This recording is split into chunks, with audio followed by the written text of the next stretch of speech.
G'day, welcome back. Today we're on day 2, motivation to inspiration.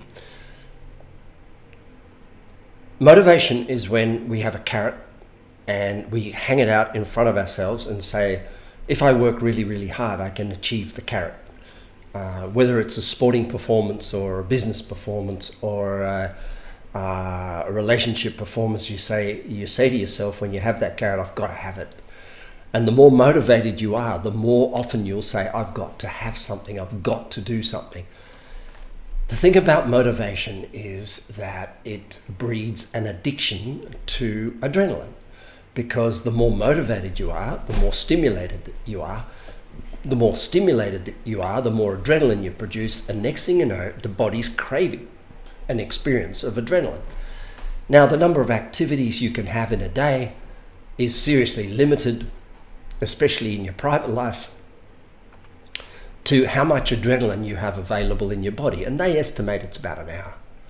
So an hour a day you can have adrenaline. The rest of the time you've got to run without it. But if you get addicted to it, and consider that to be the way you drive yourself in life, it's going to be very expensive, especially as you get towards middle to upper management. Inspiration, on the other hand, is when the drive to do whatever you do is intrinsic, comes from within you. When that happens, you stop saying got to or should or need to. You start talking the language of choose to, desire to, or love to. And this higher level of thinking means, in summary, you're trying to get more done in less time. So today in your workbook, there will be a sheet, and this sheet in your workbook will demonstrate how to get more done in less time. In other words, how to operate from inspiration over motivation. So the question are, in your workbook, currently how much of your day is spent in got to, and what are you spending that got to time on? So in other words, if you've got to get to the bus, or you've got to get to the train, you've got to get to work, or you've got to fix a problem, or you've got to get this report in, or you've got to get that in. So let's list down all the things you've got to do, which is you're highly motivated to do. The next question is, do you spend more than 1 hour a day in the red adrenaline zone? In other words, are you operating in got to a lot? And is it more than adding up to more than 1 hour a day? And that's really important, because this is the adrenal zone. When you spend more time or a lot of time in got to in the adrenal zone, you need to recover. And recovering after 2 hours of adrenal overload is not easy. So the question might be, what are you doing to recover and revive and survive every day from the excess use of motivation or the excess time spent in got to?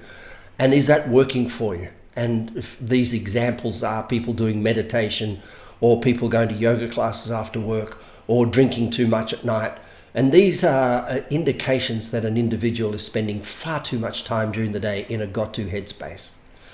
In the last column, in the context of your current job, do you understand where coach them up or coach them out fits? Now, coach them up and coach them out is a philosophy that I have, which basically means when a person's doing the same job and expecting more pay, when a person's doing the same job every single day and expecting more pay for doing it, but not getting more done in the day, or throwing time at getting more done rather than to reduce the amount of time they're spending so they've got time for other things.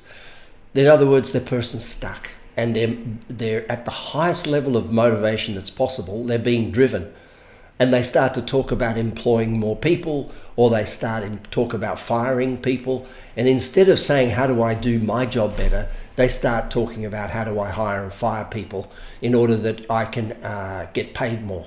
So in other words, increase the volume. Now, the leader's job is to evolve, and evolve means get more done in less time. So one of the things that I say to people, and it's a bit confronting, and I'll say it here, is that I can take most people's job that takes them 8 hours a day and get it done in 4.